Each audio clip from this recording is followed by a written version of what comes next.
We conclude our East Coast road trip here in West Palm Beach, Florida with this, the Mercedes CLS63 upgraded to 700 horsepower. So imagine this scenario. You've grown up driving fast cars your whole life. You've had some Mustangs, some Corvettes, maybe even a Lamborghini or a Ferrari, but now you're older, you've got some grandkids, you're retired, you're down here in South Florida. And not Miami, mind you, West Palm Beach. Now, I've got my condo over here and my yacht over there, and I need to get from one to the other in rapid yet comfortable fashion. I think I might have found the car for that.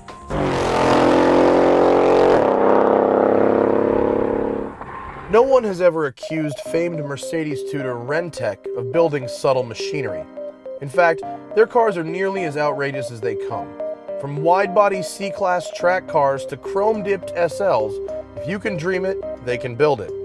Their shop, however, tells a different story. It's an unassuming facility on a side road in Florida with a gated lot and few windows. Stepping inside, though, will reveal all the equipment you would ever need to practically build a car from the ground up. From CAD stations and 3D printers to CNC machines, a fabrication center, a dyno, wheel and body area, Rentech, unlike their cars, is a total sleeper shop. And at the helm is ex-AMG technical director Hartmut Feyhl. So I got started with AMG when I was like 17 years old, and that's long time ago. The owner from AMG, Hans van Aufer, kept convincing me that I should stay, and then still needed me there. And I said I'm only under one condition, that I open my own company. So he agreed to that, and I opened Rentech. The AMG models is just such a good base to work on, and it's there's a larger percentage of the customers that buy an AMG that are willing to go the next step and the next step further to do modifications. There's still here and there some shortcomings, and there's just never enough horsepower, no matter what. When you're driving a tuned luxury car, it's not really the same as any other kind of car. You know, if you're driving a really huge horsepower Camaro or a Supra or something like that, there's certain nuances that you come to expect. Maybe it idles higher than normal. Maybe the air conditioning doesn't work if you're driving fast and it's too hot out. Maybe the ride is a little rough. But when you're driving a modified AMG car, you really don't want to deal with that kind of stuff. You're a luxury buyer. You're spending 120 grand on a car, and you want more power, but really without any of the sacrifice whatsoever.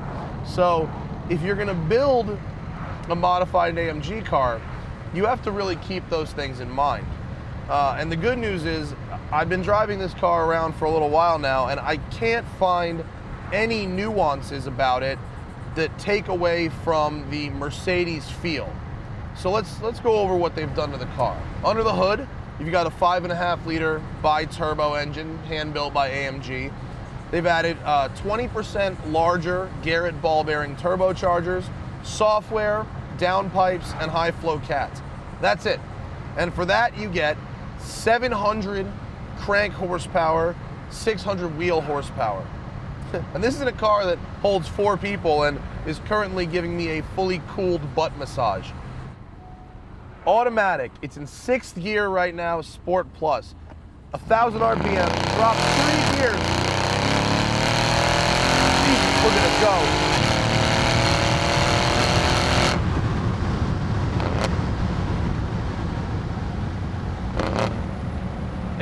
It's seriously fast. That's brilliant. The Giggle dyno says that this is making 700 horsepower. The Giggle don't lie. You know, you can read dyno sheets all day long, but if I don't laugh, it ain't making the power. It's making the power. With this one, we have right now over 700 horsepower, over 600 horsepower on the wheels, and we'll probably end up somewhere between 750 and 800 horsepower by the end of the year. Quarter mile, we did a 1070 at 132. That's on street legal drag radials. And that, of course, will improve too. Our goal is, at least with this car, you know, all set up and trimmed for quarter mile, to go under 10 seconds. So we want to go in the 9s. This is Rentech's prototype development car. So the kit isn't complete. And what I mean by that is, because they're working on it, because they're still testing it, and we're just getting a sneak preview of it, all the carbon fiber parts aren't actually carbon fiber right now. They're actually plastic wrapped in carbon look vinyl, but the final pieces will be dry carbon fiber. In our facility, we do everything. We do from the designing, the idea, the design, the prototyping, the testing, dyno testing. We have CNC machines, we have fabricating, welding, with like 2 full-time, 3 fabricators, full machine shop. We have prototype 3D printer. We have laser scanner to scan the cars, to bring it into the computer, bring the bumper skin into the computer, so we can design, in this case, a splitter on top of it, and then get all the CAD data together and print it in our prototype printer, check it for fitment and design corrections, and then everything is done, make the tool, and for that we send someplace else and then have the carbon fiber piece, whatever it is, produced. Things I don't like about the car. That radar detector, which I'm not even fully sure how to turn off, what it does or how it works. It's not a V1 and it's hardwired to the car. That's kind of annoying. The front splitter, I understand why it's there. They tell me it's functional, at least in CAD. It's a little much for me. Front split I understand, but the little winglets on the side. What are you doing? What? Lasers. Oh, it's lasered. Why? I'm not getting lasered. Shut up. That's why you have a V1. This is why, if you have a car, you get a V1. It's it. V1 is the only radar detector that works. This thing sucks. Sorry, Hartmut. I like your engine. This thing's a piece of crap. What this car loves to do, and I'll turn off traction just to show you, is it loves to break the tires loose while moving. So I'm just gonna mat it right now and watch what happens. So even at 40 miles an hour, if you mat it, the back end just decides it wants to dance all over the place. Let's do that again.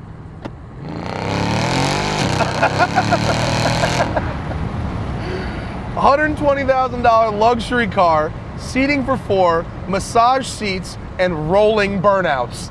What is not to love about that? Yeah, the priority is that it's an everyday car. That's the drivability and the reliability does not suffer. All these years, for over 20 years now, that is always the main concern. I would call my customers conservative, even though you can't quite call this conservative, you know, but it's, they buy a Mercedes because of what it stands for, and the AMG version because of what it stands for, the styling, the performance, the reliability, the technology, the high-tech stuff, the safety. All those things are very important. That's why you buy a Mercedes, and everything that we do does not compromise that, or we don't do it. I could take this to the club. I could go to church in this if that was my thing, which it really isn't. I could pick up 3 girls, drive them around. I could take the kids to school, pick up my grandma at the nursing home, and then if I ever had a bad day, just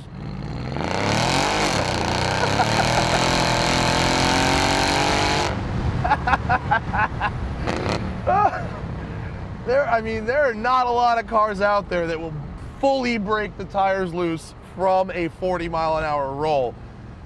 This one does. AMG, Rentech, muscle car with luxury.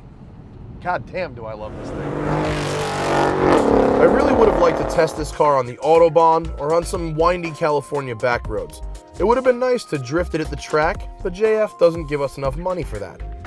In all honesty, the car deserves a chance to properly stretch its legs as one of the most ridiculously overpowered sedans money can buy. But this is what Florida driving is like. Straight, flat, and crowded.